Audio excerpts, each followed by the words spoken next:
Morning, everyone. I'm just showing you Striped Man this morning. He was asleep on the couch by the village tree for most of the night, but when I woke up this morning, he was on the floor beside me, beside my side of the bed. He declined dry chow. I'm fixing to try to feed him another churro. I had to have my coffee first so I could, wake up, be patient, get my fine motor skills in order. He feels a little cooler to me this morning, but he's not any more energetic. My plan today is to take him for fluids before my 24 hours is up, but, and to try to keep feeding him churros and giving him his antibiotics and praying that he perks back up again like the cat that I visited with yesterday morning, which was a really energetic, looking much better cat. I think when he has the fever, he's just, how you feel when you have a fever. When the fever's down, he's better. When the fever's not down, he's lethargic. There's Morris waiting all patient. He was in the top of the cat hotel on that bed overnight. I feel bad for him sleeping without his buddy. But the ones I can get to sleep in the house, I worry less. I just worry less. It's nice and cool out here this morning in the 50s. We have low humidity. It feels like a dream out here right now. Good morning, Morris. I always talk to him out the window, say good morning, let him know I'm in the kitchen while he waits for me to get the food ready. It's just as I've gotten a little older and am not rushing out of the house so quick, I usually drink my cup of coffee before I come outside, which is not a long thing. Hi, guys. Well, I sure do miss the additional. Yeah. I want tucks and I have chickens. I miss my buddy for sure. I'll take them some food up the hill, although I went into Walmart last night and I forgot to get Meow Mix. I was going to try the churro and then I decided let me feed Morris. Because everybody, well, Gray and Morris, but Gray had food around midnight and Morris was more like 8 p.m. So I was really more worried about him. I wish we would have the right day to take care of all of the poison ivy that's up here. I very carefully removed a few pieces out of the ground yesterday because I gotta walk up here past it all the time. There's just too much chance me or the kitties are gonna bump into it. Well, the yard and the house are all alive as they can be. The fountains are back on and running. Morris really tanked up on his food and he's gone to wander a bit, and Marty's tanking up on food for about the 4th time because that's what Marty does. You know who wanted to come outside, and he is drinking some water out of the water bowl on his own. That's amazing. Just trying to leave him be and monitor.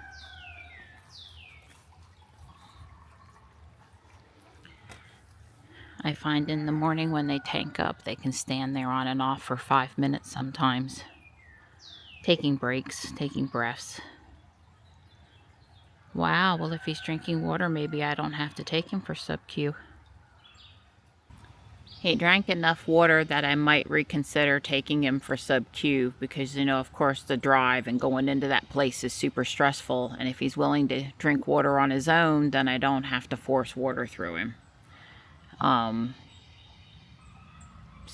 I've got time to make up my mind on that. I'm fixing to carry him back inside and try to give him some churro.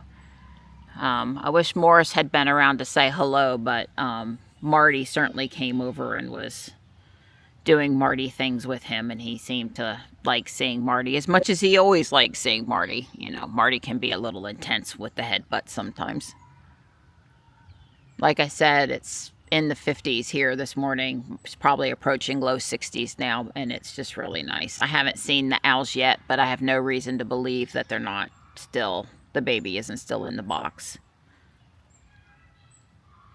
I didn't hear a lot of calling or fuss or anything that implied the baby left. I recorded up until leaving yesterday, or sunset yesterday, and he didn't leave in the evening. He was still in there, so you never know, but my gut, well, he told me he had left the other day, but now it's telling me he's still in the box. Well, he just ate about 5 pieces of dry chow, which is good that he was willing to consider it. But that's not enough, so we're still going to do churro in a minute. Good morning, Gray. Good morning. Hi, sweet girl. Hi. Hello. Good morning. That's a good girl. Good girl. Okay, the camera's set up. We're supposed to have a lot more rain tomorrow, so I am considering if I feel good enough and have time enough to mow, especially the front yard. We'll see. It's a maybe for today. It is really pretty out there. It takes me 90 minutes to mow up here around the house, give or take. And I've got 2 hours before I have to make a decision of whether or not I'm gonna drive Stripe up to the animal hospital. This is all about saving some money. Like, if I take him before 2, they would charge me a lot less. It's sort of included with the checkout. If I take him after 2, which I can take him, but then it would cost more. They'd have to do a re-exam, which they won't do under 24 hours. So I'm just trying to clarify. But yeah, we got 2.3 inches of rain, 2 to 3 inches of rain predicted for Monday, and there's some rain possible tomorrow, and it's super tall. I mean, it's tall. I don't know how long it's been. You know, I don't mow on a schedule. I mow when it needs it, and it's dry enough to mow, so I'm gonna mow. I haven't seen activity this morning. This mower's not that loud, and I'm not near the box that long. We're just gonna go with that. To my friend Phyllis, who I told my mimosa tree didn't make it, it's putting out leaves. The little light green pot, so it's not a goner. You'll have to look real close, but that black right up at the edge of the water to where it goes to the bank, that's actually a snake. I must have startled him when I come across the bridge and he hit the water, so I saw the movement, because if I hadn't have saw the movement, I would have never saw him. It's just a ordinary you know, black water snake. I don't know what kind of snake it is. It isn't a water moccasin. It's nothing bad, but that's you know, we've got quite a few snakes. Of course, you would expect it in a yard like ours. I planted this rose thing here. She wanted it there, but the ferns are just too good. And that side over there, on the near the other one, I'm erosion problem. So I put it here. This was kind of the least eroded place. I did pull. The reason it's all that disturbance is because I pulled up one of those wild roses that don't really do anything except for make thorns. So hopefully the fact that wild rose is doing so good in that spot means the cultivated rose here will do good in that spot. Time will tell. It's 1:30, and I am headed to the vet with Stripe, not because I'm super unhappy with this progress or super worried about him, but I don't know. Dr. Hughes up there, when I talked to her, I don't remember exactly when, but during the day, I guess probably it was Wednesday. It was Thursday during the day. Not the day I brought him home, but the day before. She was the doctor. She called me super early in the morning, right before I went to feed him. And, you know, the way she said it was like, you probably ought to come and get him fluids. Those were not her exact words, but her emphasis about my ability to do it for the first 24 hours just seemed, I'm just going to do it. I did take him outside. I finished mowing, and I had to hustle, and and I ran out of battery right when I got out to the street, which meant I called Don to come down on the unicycle with the battery, which he did. He was in the front yard planting my rose bush, and he provided battery delivery service, so that was good. And I don't know what, I got the grass mowed, but I was really pressed for time to finish it up because I did the front, the back, and down the driveway and out at the street. So I did everything that I normally would do, I did. Thankfully, I didn't have to mow the one side of the driveway because the neighbor on the riding mower did it. I'm super appreciative, especially the time I'm having right now. So that's good. So that's done. And then I made Johnny lunch really fast. He's on his robot team bi-weekly build meeting stuff. He's doing robot stuff this afternoon with his teammates. So you know, I took him some lunch, and I did walk Stripe around outside, give him a chance to use the restroom, give him a chance to drink, give him a chance to go over to the dry food bowl, and he wasn't really having any of that right then, and I didn't, probably because I just didn't have a lot of time. So Don helped me load him up, and I'm just going up there and back, and then I got to debone the chicken. I finally got around to cooking the chicken today. Poor Gray hasn't had any for a few days, and she really seems to enjoy it. And I guess Tux was the second one that really enjoyed it, so unfortunately that's a definite sadness that he's not around to do that, not around to enjoy the chicken. But I'm going to debone the chicken, and then I'm making lasagna for dinner tonight, and then I might get to sit down for a few minutes. I might, I don't know, or do Lego, stand and do Lego, one of the two, because it's been days. That would be nice, assuming, you know, nothing with Stripe significantly changes. So I'd like to get more in him than 2 churros a day, but I'm definitely, you know, because they told me how important it was to get some food on his stomach before he had those antibiotics. You know, I'll definitely be pushing the churro right before the antibiotics, and right, you know, both in the morning and in the evening. That was EV6.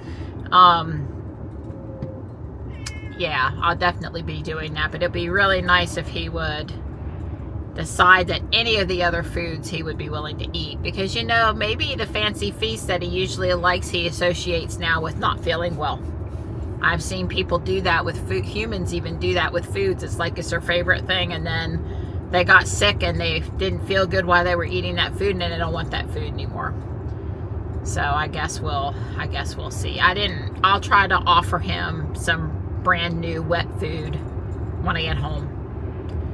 I didn't want to really try again right before the car ride, because he hasn't thrown up, and I don't want him to throw up. I don't want him to lose his medicine, and I don't want him to obviously get dehydrated.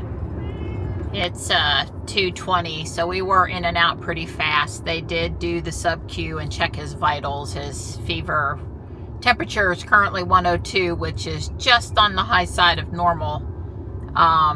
You know, if you really stress a cat out and carrying them in a crate somewhere, they're probably gonna raise their temperature a little bit.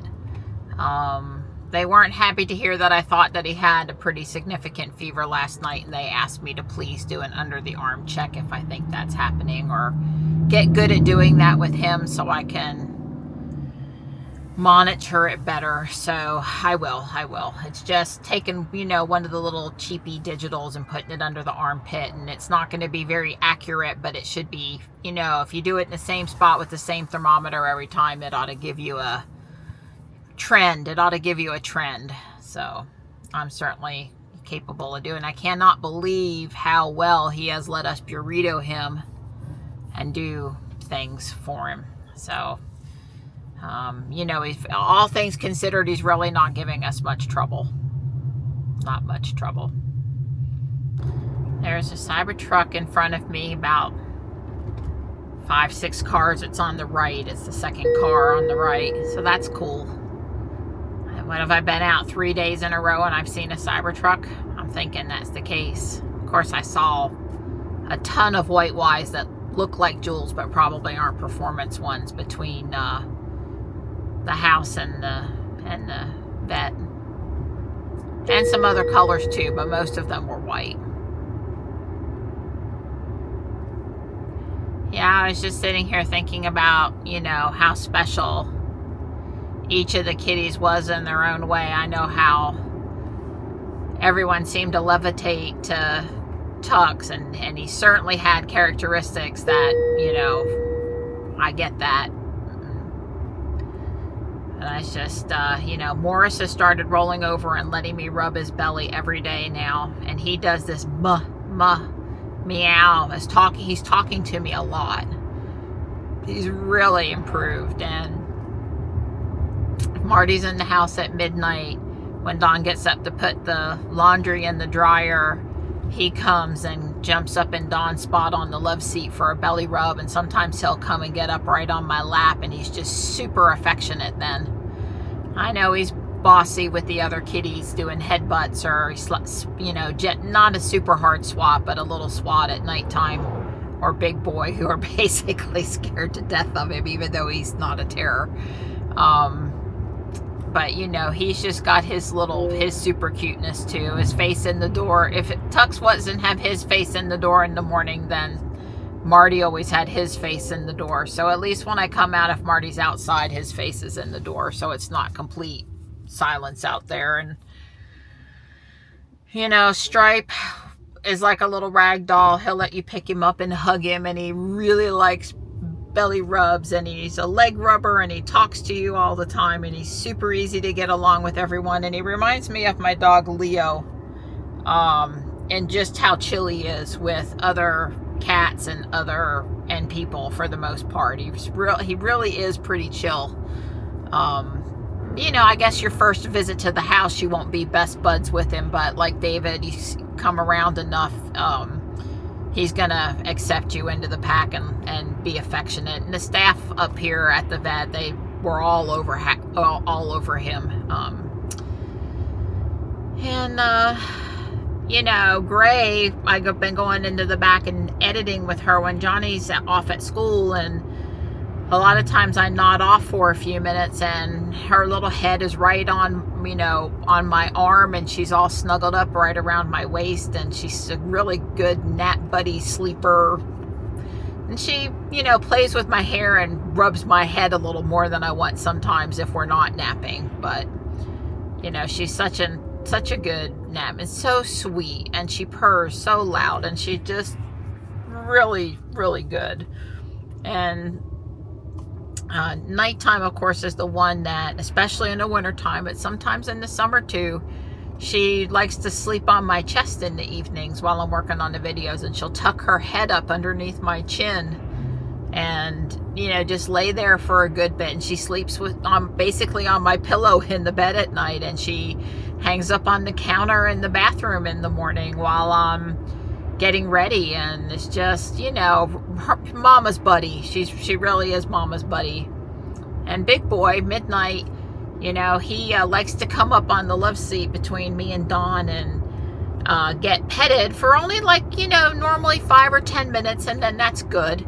But he's my sink kitty in the bathroom in the morning, and the laundry basket kitty, and the kitty that sleeps with Johnny at night when he's home. And you know, most of the time, except for his thing is, if you get up after 11 o'clock at night, even though we don't normally put him to bed till midnight, he starts carrying on to poor Dawn to feed him. Feed me and put me up. Feed me and put me. And it doesn't matter if you gave him some dry chow. There's an X. It doesn't matter if you gave him some dry chow at 9 o'clock or 10 o'clock. If it's after 11, his brain circuit says, I need to be fed, and you need to, you know, you need to attention me and feed me and put me up for the night. Because, you know, we wouldn't put him up when Johnny's not home, but he wants to be put up.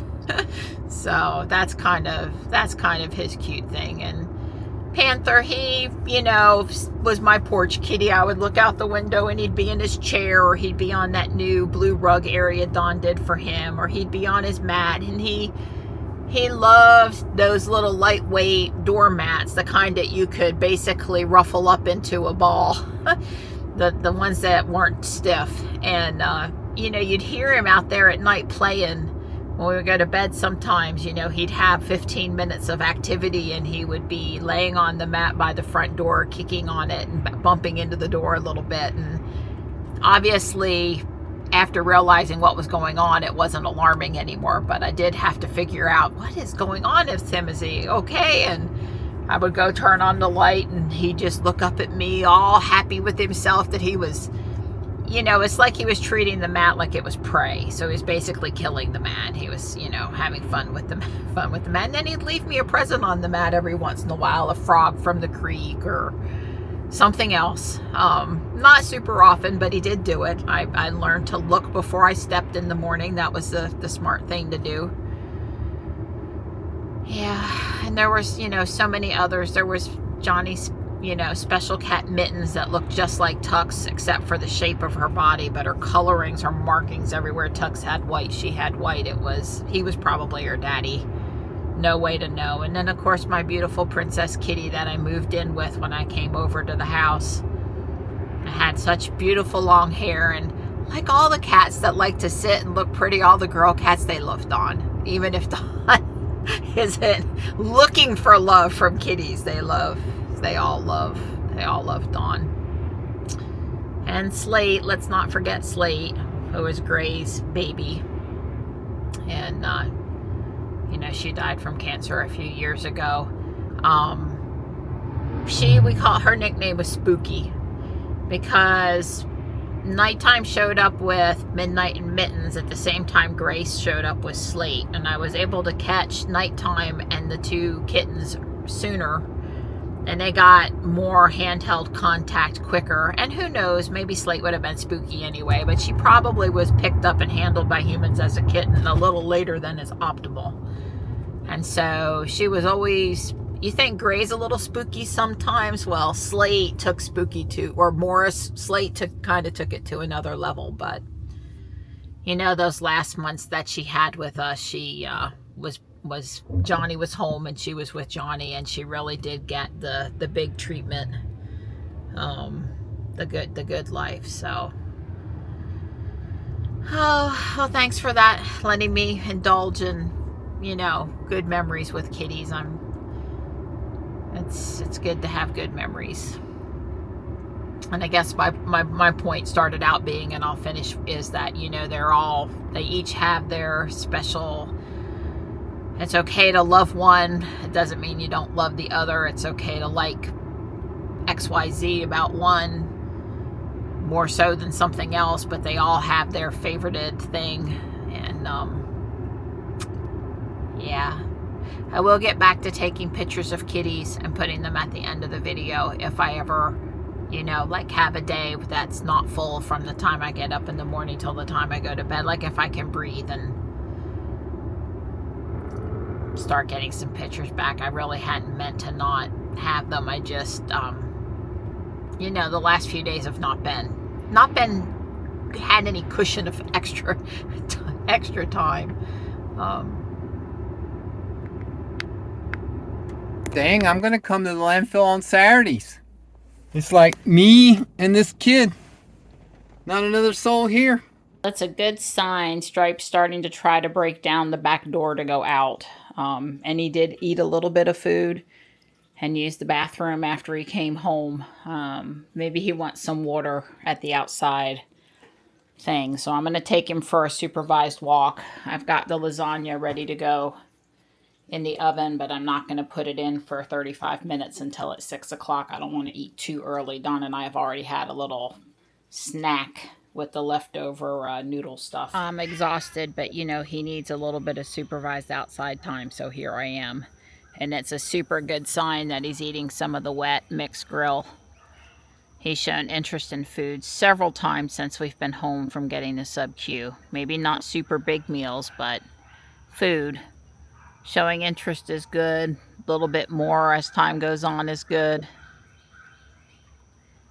Yeah, I figured the more difficult he got to keep in the house, the more well he would be. Hi, Marty. Marty cat, come here. Yeah, come, mama.